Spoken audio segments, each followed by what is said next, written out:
শহর থেকে বহু দূরে প্রায় জনবিচ্ছিন্ন একটা গ্রাম শাওনপুর।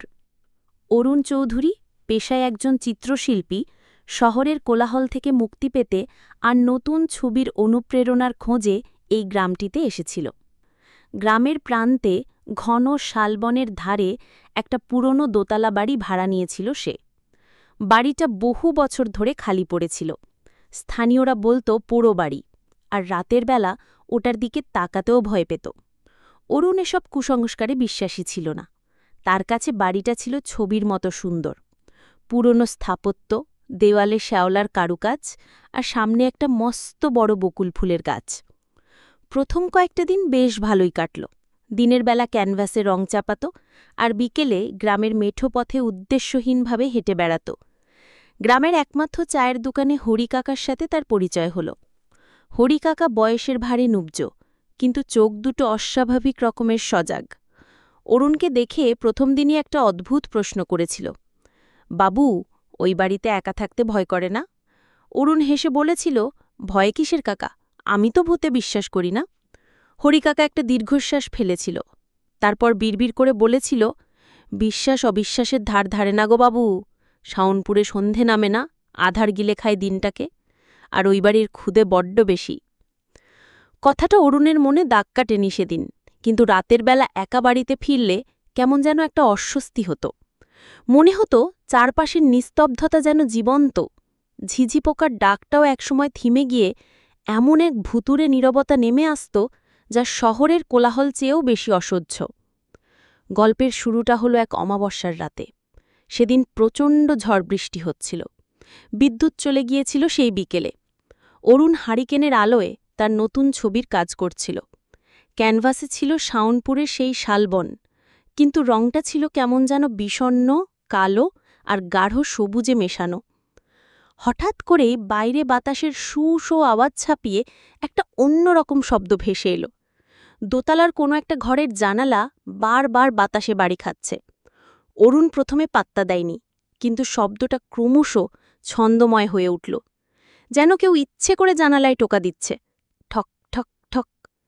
অরুণ বিরক্ত হয়ে হারিকেনটা হাতে নিয়ে ওপরে গেল। দোতলার করিডরটা অন্ধকার আর স্যাঁতসেঁতে। তার পায়ের শব্দ প্রতিধ্বনিত হচ্ছিল। যে ঘরটা থেকে শব্দ আসছিল সেটার দরজাটা ভেজানো। অরুণ কাঁপা কাঁপা হাতে দরজাটা খেলতেই হুড়ুমুড় করে এক ঝাপটা ঠান্ডা বাতাস এসে হারিকেনটা নিভিয়ে দিল। ভয়ানক অন্ধকারে অরুণ জমে গেল। কয়েক মুহূর্তের জন্য তার নিঃশ্বাস বন্ধ হয়ে গিয়েছিল। ঠিক সেই সময় তার কানের পাশে কেউ যেন ফিসফিস করে বলল, এসেছিস? গলাটা এতটাই শীতল আর কর্কশ ছিল যে অরুণের শিরদাঁড়া দিয়ে একটা ভয়ের স্রোত নেমে গেল। সে প্রায় চিৎকার করে উঠেছিল, কিন্তু তার আগেই পকেট থেকে মোবাইলটা বের করে ফ্ল্যাশলাইট জ্বালাল। আলোয় ঘরটা ভেসে গেল। ঘরটা খালি, জানালাটা ভাঙা, বাতাসের ঝাপটায় সেটা দেওয়ালে বাড়ি খাচ্ছে। কোথাও কেউ নেই। অরুণ নিজেকে বোঝালো সবটাই তার মনের ভুল। বাতাসের শব্দ আর নিজের ভয় মিলেমিশে এমনটা মনে হয়েছে। কিন্তু সেই রাতের পর থেকে তার মনে একটা অজানা ভয় বাসা বাঁধতে শুরু করল। পরের কয়েকদিন পরিস্থিতি আরও জটিল হতে লাগল। অরুণ খেয়াল করল বাড়িতে রাখা মোমবাতি বা হারিকেনের তেল অস্বাভাবিক দ্রুত শেষ হয়ে যাচ্ছে। রাতের বেলা সে প্রায় দেখত ঘরের কোনায় জমাট বাঁধা অন্ধকার যেন সামান্য নড়াচড়া করছে, যেন ওটা নিছক আলোর অভাব নয়, বরং জীবন্ত কিছু। একদিন রাতে এসে তার আঁকা ছবিটার দিকে তাকিয়ে চমকে গেল। সে এঁকেছিল একটা শান্ত শালবন, কিন্তু এখন ক্যানভাসের দিকে তাকালে মনে হচ্ছে গাছগুলোর ডালপালা যেন মানুষের শুকনো হাতের মতো, আর বনের গভীরের অন্ধকার থেকে কারা যেন তাকিয়ে আছে। ছবিটা সে নিজে এঁকেছে, কিন্তু এখন ওটার দিকে তাকালে গা ছমছম করে। অরুণ হরিকাকার কাছে গেল। তার অভিজ্ঞতাগুলো শুনে হরিকাকার মুখটা ফ্যাকাশে হয়ে গেল। সে কাঁপা কাঁপা গলায় বলল, বাবু, ওই বাড়িতে একটা খুদে আছে। ওটা আলোর খুদে, জীবনের খুদে, আধারের খুদে। বহু বছর আগে ওই বাড়িতে কালভৈরব নামে এক তান্ত্রিক থাকত। সে অমরত্ব লাভের জন্য একটা ভয়ঙ্কর সাধনা শুরু করেছিল। সে এমন এক শক্তির উপাসনা করত যা আধারকে খাদ্য হিসাবে গ্রহণ করে, কিন্তু তার সাধনা সম্পূর্ণ হওয়ার আগেই সে নিজের ক্রিয়েটো শক্তির শিকার হয়। সেই অতৃপ্ত শক্তি বা ক্ষুধার্ত আধার আজও ওই বাড়িতে আটকে আছে। অমাবস্যার রাতে তার ক্ষুধা সবচেয়ে বেশি বেড়ে যায়। ওটা প্রথমে আলো শুষে নেয়। মোমবাতি, হারিকেন, লণ্ঠন সব নিভিয়ে যায়। তারপর যখন চারপাশ জমাট আঁধারে ঢেকে যায় তখন ওটা মানুষের শরীরের উষ্ণতা, তার জীবনী শক্তি শুষে নিতে শুরু করে। যার শক্তি শোষিত হয় সে আর মানুষ থাকে না, একটা জীবন্ত লাশ হয়ে যায়, ঠান্ডা, অনুভূতিহীন একটা খোলস। অরুণের মাথা ঘুরছিল। সে বুঝতে পারছিল সে কি ভয়ঙ্কর বিপদে পড়েছে।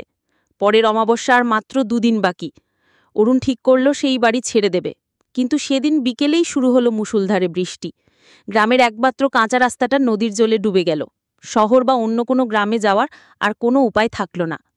অরুণ বুঝতে পারল সে ওই বাড়িতে আটকা পড়েছে। অমাবস্যা রাত নেমে এলো। চারপাশ এমন নিকোষকালো অন্ধকারে ঢেকে গেল যে নিজের হাতটাও দেখা যাচ্ছিল না। বিদ্যুৎ নেই, আর অরুণের আনা সব মোমবাতিও প্রায় শেষ হয়ে গেছে। সে বাড়ির সবচেয়ে ছোট ঘরটায় আশ্রয় নিল। সঙ্গে নিল কয়েকটা মোমবাতি, একটা চার্জার লাইট, 2টো হারিকেন আর তার মোবাইল। রাত বাড়ার সাথে সাথে বাড়িটা জীবন্ত হয়ে উঠল। অরুণ শুনতে পাচ্ছিল দোতলার ঘর থেকে ভারী কিছু টেনে হিচড়ে নামানোর শব্দ। তারপর শুরু হলো ফিসফিসানি। হাজার হাজার গলায় কারা যেন তার নাম ধরে ডাকছে। দেওয়ালের ভেতর থেকে খামচানোর শব্দ আসছে। অরুণ পরপর কয়েকটা মোমবাতি জ্বালিয়ে রাখল, কিন্তু মোমের শিখাগুলো কেমন যেন নিস্তেজ হয়ে কাঁপছিল। মনে হচ্ছে কোনো অদৃশ্য শক্তি শিখাগুলোকে শুষে নিচ্ছে। হঠাৎ করেই চার্জার লাইটটা দপ করে নিভে গেল। তারপর একটা একটা করে হাড়ি কেন। অরুণ দেখল ঘরের অন্ধকার কোণাগুলো থেকে ধোঁয়ার মতো কালো কি যেন এগিয়ে আসছে। ওটা ধীরে ধীরে ঘরের আলোটুকু শুষে নিচ্ছে। তার হাতে তখন একটা মাত্র মোমবাতি। সে ওটাকে বুকের কাছে আগলে ধরে রেখেছে। অন্ধকারটা ক্রমশ এগিয়ে আসছে। অরুণ তার সমস্ত শক্তি দিয়ে ঈশ্বরের নাম ডাকতে লাগল, কিন্তু তার গলা দিয়ে কোনো স্বর বের হলো না। তার শরীর ঠান্ডা হয়ে আসছিল। মনে হচ্ছিল তার রক্ত জমে যাচ্ছে। সেই জমাট বাঁধা অন্ধকারটা এখন তার একেবারে সামনে। ওটার কোনো নির্দিষ্ট আকার নেই, শুধু 2টো জলজলে লাল চোখ ছাড়া। সেই চোখ দিয়ে ঠিকরে পড়ছে অনন্ত ক্ষুধা। অরুণ বুঝতে পারল তার শেষ সময় উপস্থিত। মোমবাতির শিখাটা শেষবারের মতো কেঁপে উঠে নিভে গেল। ঠিক সেই মুহূর্তে যখন অন্ধকারটা অরুণকে গ্রাস করতে উদ্যত, তখন ভাঙা জানালা দিয়ে এক চিলটে ভোরের আলো এসে পড়ল ঘরটায়। সূর্য তখনও ওঠেনি, কিন্তু পূব আকাশ ফর্সা হয়েছে। আলোর প্রথম রেখাটা স্পর্শ করার সাথে সাথে সেই জমাট বাঁধা অন্ধকার যন্ত্রণায় কুঁকড়ে গিয়ে যেন চিৎকার করে উঠল, একটা তীক্ষ্ণ, অমানবিক আর্তনাদ, যা কাঁচ ভাঙার শব্দের মতো শোনাল। তারপর মুহূর্তেই সেটা মিলিয়ে গেল। অরুণ মেঝেতে লুটিয়ে পড়ল। তার সারা শরীর অসাড়, ঠোঁট নীল। সে বেঁচে আছে, কিন্তু তার ভেতরের জীবনী শক্তির অনেকটাই যেন কেউ শুষে বিয়েছে। সকাল হতেই বৃষ্টি থেমে গেল। গ্রামের লোক যখন অরুণকে উদ্ধার করতে এলো, তারা দেখল সে ঘরের এক কোণায় জ্বরসড় হয়ে বসে আছে। তার চোখের দৃষ্টি শূন্য, চুল পেকে সাদা হয়ে গেছে। মাত্র 1 রাতের ব্যবধানে 30 বছরের যুবক অরুণকে দেখতে লাগছিল 70 বছরের বৃদ্ধের মতো। সে আর একটা কথাও বলেনি, শুধু ফ্যালফ্যাল করে তাকিয়ে থাকত। গ্রামের লোক তাকে শহরে পাঠানোর ব্যবস্থা করল। অনেক বছর কেটে গেছে। অরুণ এখন একটা মানসিক হাসপাতালে চিকিৎসাধীন। সে দিনের বেলাতেও ঘরের সব আলো জ্বালিয়ে রাখে। অন্ধকারকে তার ভয়ঙ্কর ভয়। ডাক্তাররা বলেন এটা এক ধরনের ট্রমা, কিন্তু অরুণ জানে আসল সত্যিটা। মাঝে মাঝে গভীর রাতে হাসপাতালের নিস্তব্ধ করিডোরে সে শুনতে পায় সেই ফিসফিসানি। সে জানে শাওনপুরের ওই পোড়ো বাড়িতে আধার এখনও ক্ষুধার্ত। সে শুধু অপেক্ষা করছে পরের দীর্ঘতম অন্ধকারতম রাতের জন্য। অপেক্ষা করছে নতুন শিকারের জন্য। কারণ কিছু ক্ষুধা নিবৃত্তি হয় না, বিশেষ করে যদি সেই ক্ষুধা হয় আঁধারের। গল্পটি ভালো লাগলে চ্যানেলটি সাবস্ক্রাইব করবে।